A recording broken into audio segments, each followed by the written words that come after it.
The key felt wrong in my hand. Too cold, too heavy, like it had been waiting in dark water.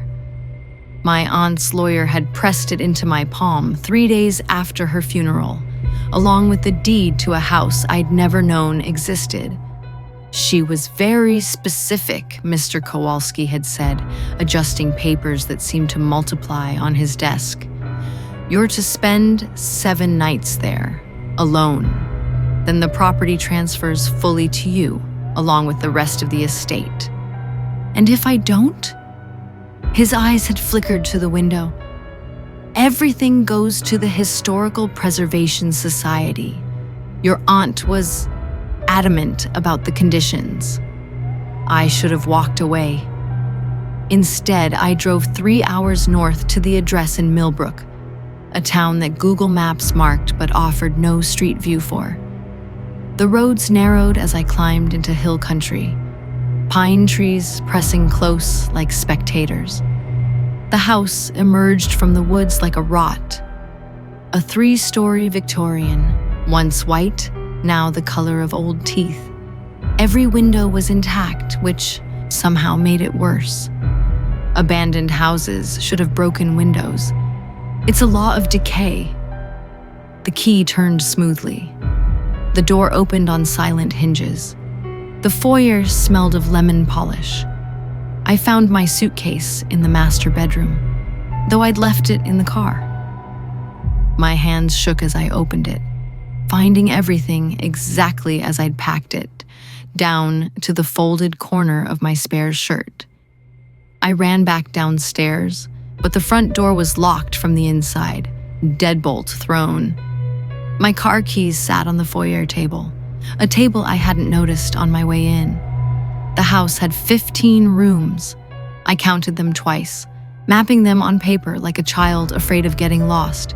Kitchen, pantry, parlor, dining room, library, conservatory. 6 bedrooms upstairs, a study, a sewing room.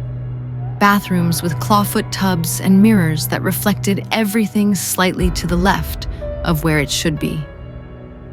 In the library, I found my aunt's journals, 43 leather-bound volumes spanning 60 years. I opened the most recent, one, dated 3 months before her death. Ditto 847. It spoke again today.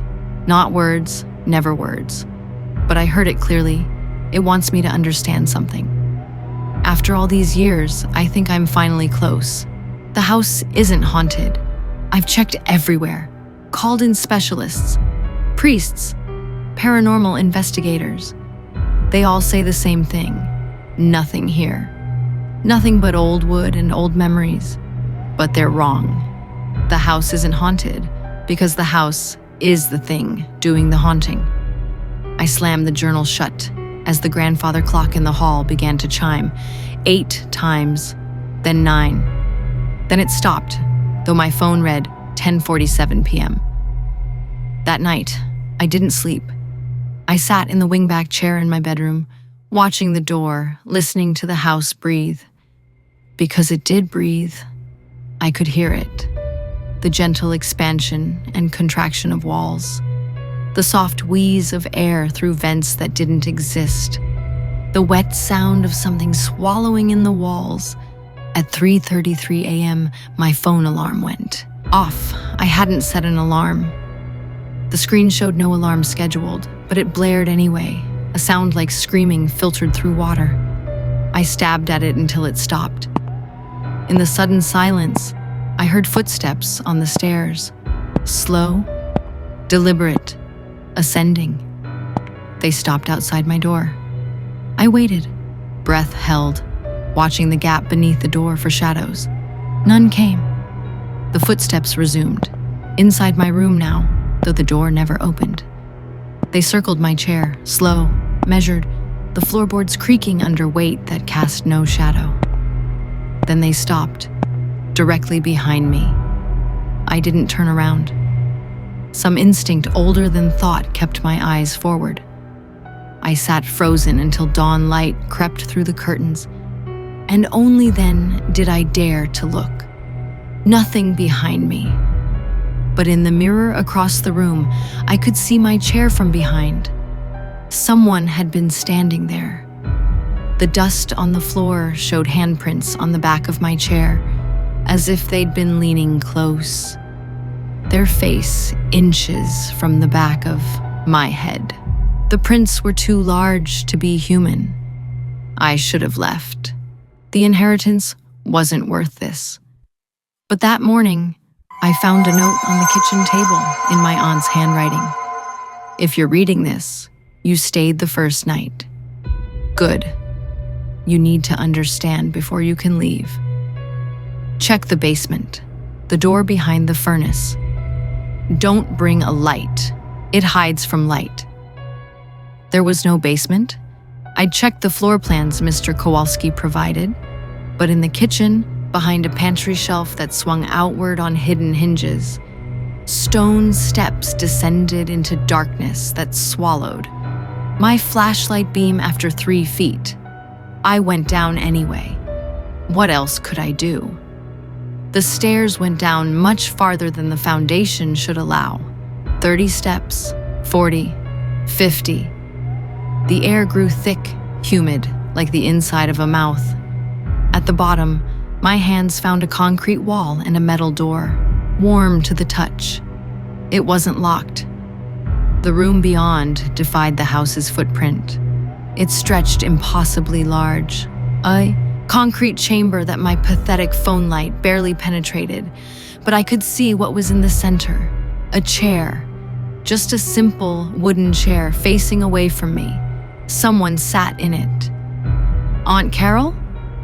My voice sounded wrong down here, flattened, absorbed. The figure didn't move, didn't breathe. I circled around to see its face, my light shaking. It was me. Not a corpse, not a mannequin. Me, exactly as I looked at that moment. Same clothes, same expression of dawning horror. But the eyes were wrong. They didn't track my movement. They stared at something behind me, widening, mouth opening in a silent scream. I spun around. Nothing but empty darkness and the distant door. When I turned back, the chair was empty. But I could hear breathing now, my own breathing, coming from somewhere else in the room. Then another set of breaths joined it. Then another. Soon the chamber filled with the sound of 100 versions of me, all breathing at slightly different rhythms, creating a suffocating chorus. I ran. Up the stairs, through the kitchen, into the parlor where morning light still streamed through the windows. But when I looked back, the pantry shelf sat flush against the wall. No seam, no door, no hinges. My phone showed 47 missed calls from the same number, my own cell phone number. I read all 43 journals that day. My aunt's handwriting deteriorated over the years, growing larger, more frantic, until the final volumes were barely legible. But the message was consistent. The house was built in 1887 by a man named Thaddeus Crane, an architect who became obsessed with spatial mathematics after his daughter disappeared. Not kidnapped, disappeared. She was playing in their garden one moment, and the next, she simply wasn't. No footprints led away. No one saw her leave. She ceased to exist mid-step. Crane spent the rest of his life trying to build a space where missing things go. He filled the house with impossible angles, doors that led to themselves, windows that reflected rooms that didn't exist. He died in 1904, found in the library with a smile on his face and his eyes removed. Removed by his own hand, according to the inquest. He'd placed them carefully on the desk in front of him, still warm. The house had 17 owners after that. 12 died inside it. 3 disappeared. 2 went mad and spent their remaining years in institutions, speaking in synchronized sentences, as if sharing one fractured mind. My aunt was the 18th owner. She'd lasted 78 years, longer than anyone. The journals documented her slow realization. The house doesn't kill you. It copies you. Every version of yourself you could have been. Every choice unmade. Every path not taken. They all exist here, in the spaces between spaces. The house is a junction point for probability. Thaddeus didn't build it to find missing things. He built it to be where missing things have always been. I see them sometimes. The other Carols. The one who married. The one who had children. The one who left town at 18 and never looked back. They watch from windows that aren't there. They sleep in my bed when I'm downstairs. They're living the lives I didn't. But here's what he got wrong. What Thaddeus didn't understand until too late. The house doesn't just collect alternate versions. It needs them. It feeds on possibility, on the weight of unmade choices. And eventually, it makes you into something that can exist in all the possible spaces at once. You stop being one person. You become a smear of probability, stretched across infinite variations.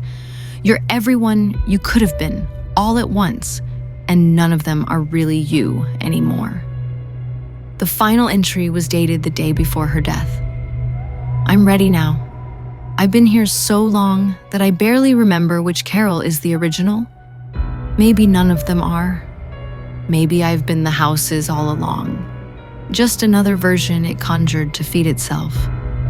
I'm leaving it to my niece. She has a choice to make here.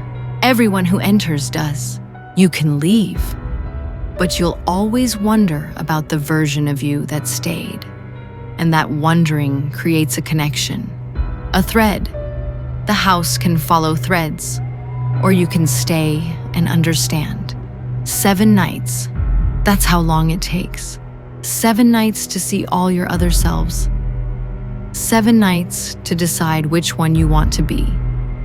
There's a third option, of course, but you'll have to discover that yourself.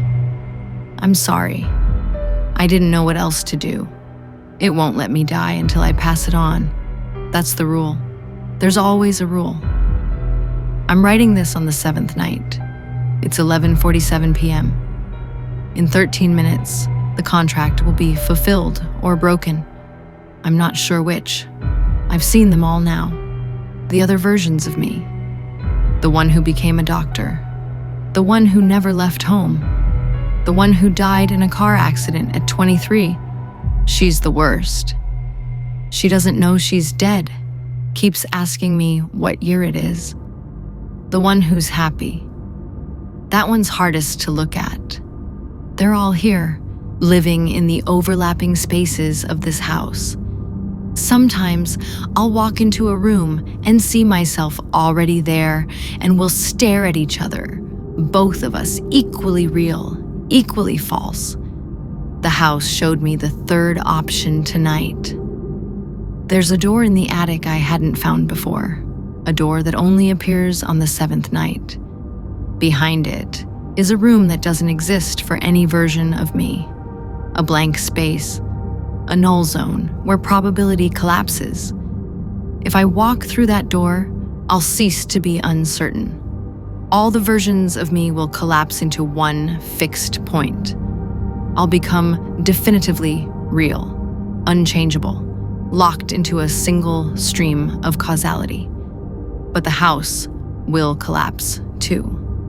That's what happened to Crane's daughter. She was its first victim, the first person to step through and force reality into a single shape. The house wasn't built to find her. It was built because she vanished. And in vanishing, she created a space where uncertainty could accumulate. If I go through, I'll be free, but so will everyone else trapped here, released from their probabilistic prisons, forced back into the single timeline where they belong. My aunt, the other owners, all the copies and echoes, the catch. I don't know which version of me will be the one that survives. Maybe the doctor, Maybe the happy one, maybe none of them. Maybe I'll be the one who gets erased, and some other me will walk out into the morning sun with no memory of this week. Or I can leave right now.